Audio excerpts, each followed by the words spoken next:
janda pensiunan Telkom. Janda pensiunan Telkom. Dalam rangka ulang tahun Serikat Karyawan atau Sekar PT Telkom Aceh ke-15, pengurus Dewan Pimpinan Daerah atau DPD Sekar Aceh mengunjungi sejumlah rumah para pensiunan pegawai Telkom di wilayah Banda Aceh dan Aceh Besar.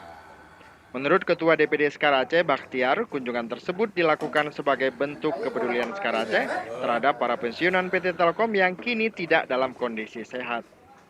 Dalam kunjungan ini, Ketua Sekar dan 2 orang staf PT Telkom Aceh mendatangi rumah Safar, janda dari almarhum Suman, Jariah, janda dari almarhum Alam, dan rumah MS Dam Setia.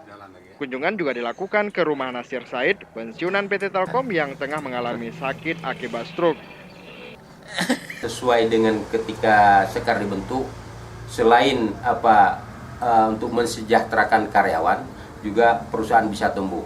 Di samping itu, walaupun pensiunan tidak bagian dari Sekar, tapi kita sama-sama tahu bahwa yang aktif pun nanti akan bersatu di P2Tel-nya, di pensiunan. Ketua Sekar Aceh berharap program silaturahmi ini dapat terus berlanjut dan dapat ditiru oleh organisasi Sekar di provinsi lain di Indonesia.